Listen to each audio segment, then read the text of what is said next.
चलो अच्छी बात है, पता चल गया आपका। तो ऐसा ना कुछ आपकी डिमांड हो और हमसे ना पूरी हो, वो भी बता दीजिए आप। नहीं, डिमांड का दहेज तो आप दोगे ही। देखो, टीवी, फ्रिज, अलमारी, वॉशिंग मशीन, कूलर, पंखा, ऐसे सब सामान तो सब देते ही है।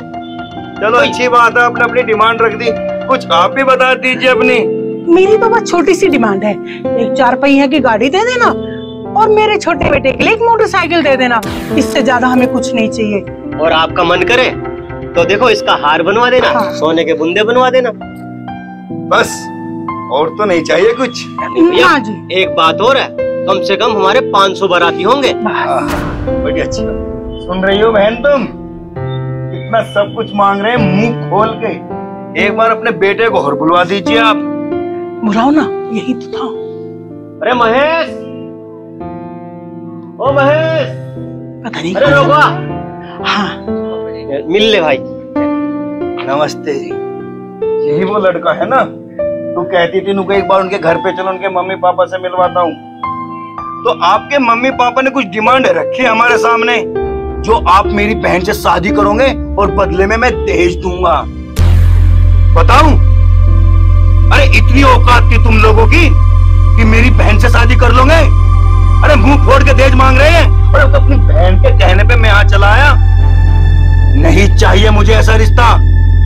तू बता, करेगी ऐसे घर में रिश्ता जो मुंह फोड़ के दहेज मांग रहे हैं? बड़ी खुश हो रही थी उस टाइम पे तो भैया बहुत अच्छा परिवार है और बहुत अच्छे हैं वो भी।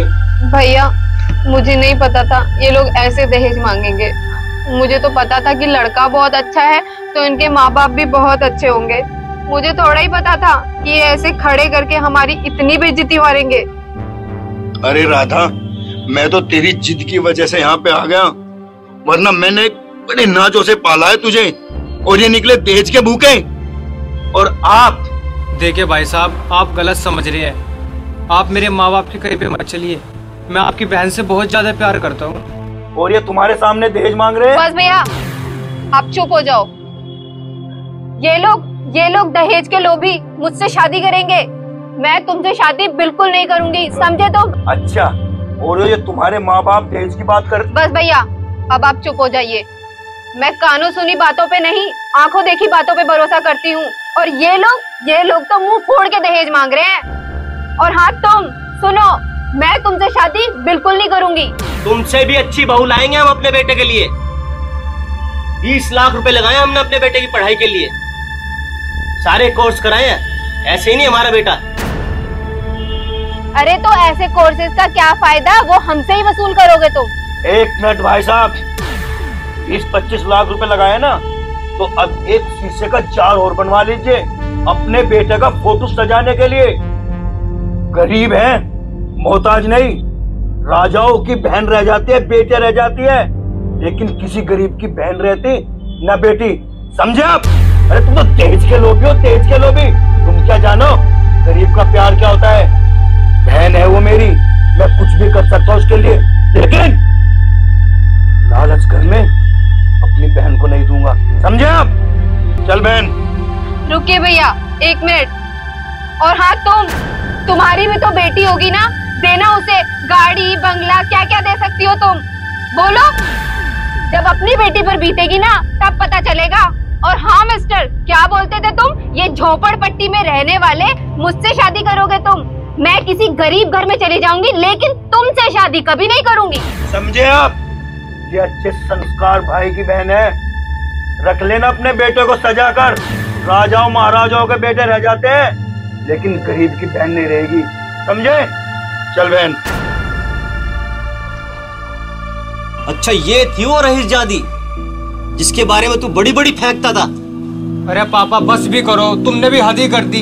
ऐसे कौन मांगता है दहेज? हाँ, कौन दहेज मांगता है?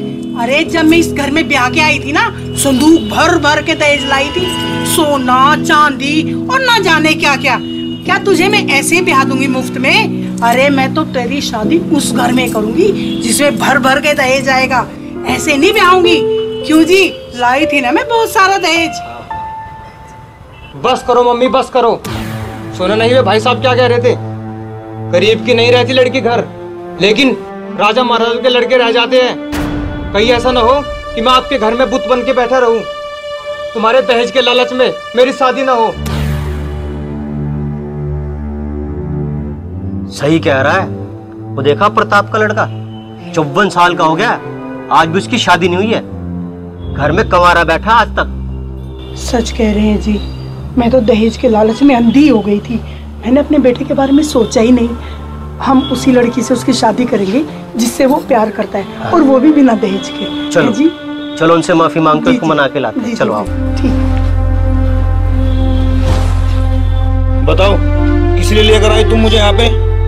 बेटा, हमसे गलती हो गई, हमने तुम्हारे से दहेज मांगा, अब हम दहेज नहीं मांगेंगे, और मैं अपने बेटे की शादी तुम्हारी बहन से ही करवाऊंगी, और वो भी बिना दहेज लिए, बिना किसी लालच के। मैं सच कहती हूँ बेटा।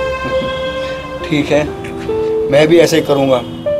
दोस्तों, दहेज के लालच से बचें, बस कहीं ऐसा ना हो आपके साथ भी बहुत बड़ा धोखा हो और आपका बेटा 54 साल का रह जाए। ठीक है, चलता हूँ। जय हिंद, जय भारत।